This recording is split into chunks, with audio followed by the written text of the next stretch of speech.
Hello guys, ito namang sunod na video na ito ay ipakikita namin sa inyo kung saan yung ating isa pang platform na kiwi.com, paano nyo ma-book ang inyong client doon exclusively doon sa kiwi.com na yon.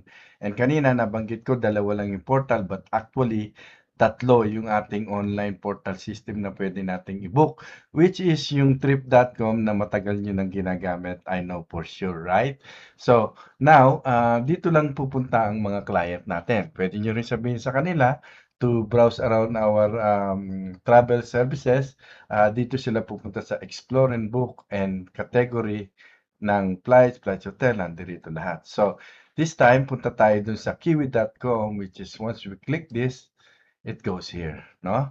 So, itong kiwi.com is a separate interlining, nabanggit ko na to ng isang araw kung sino sila and kung saan dito makakahanap kayo din ng super cheaper flight, no? Compared dun sa kasama na rin doon sa aggregator system na ginagamit natin doon sa white label portal system natin sa dito sa programa natin sa website, no? Okay, dito pili lang kayo ng kung anong currency ang gagamitin.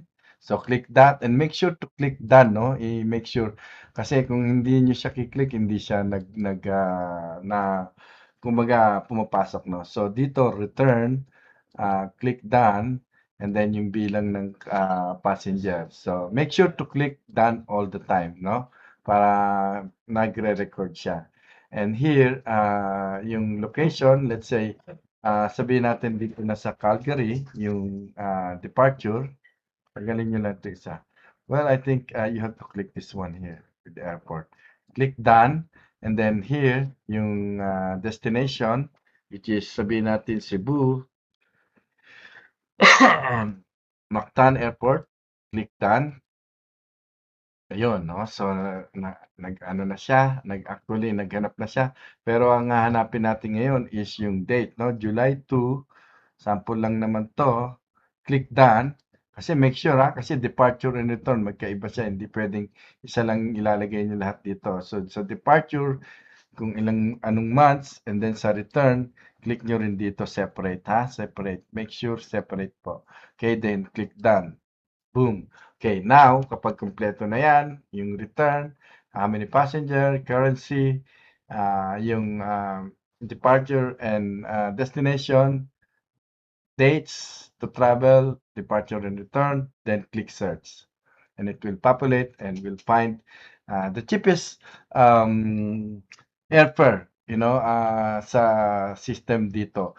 And kayo na po ang maghanap, comparison. Let's say, kung other platform ang gagamitin nyo para malaman nyo kung talagang mura. And I will guarantee you 100% compare sa ibang company or ibang mapupuntahan nyo, ipaglalaban natin na most of the time is mura itong mga hinahanap natin dito. Okay? So, click that button, book now. It will goes to their main website, which is yan, makikita nyo na rito. So, ganun din, similar to the procedure, check nyo lang yung itinerary kung okay na sa client nyo. And same procedure, of course, giving the information of the passenger, clients, okay? And if you want to add check bags, right? Kasi dito sa Kiwi, medyo specific sila sa baggage, no? So make sure i-click nyo kung kailangan nyo ng check baggage, okay? And then proceed dun sa payment pa rin, as usual, right? Like in any other portal system. Then, if agree, continue na, boom, then the payment process will go, proceed.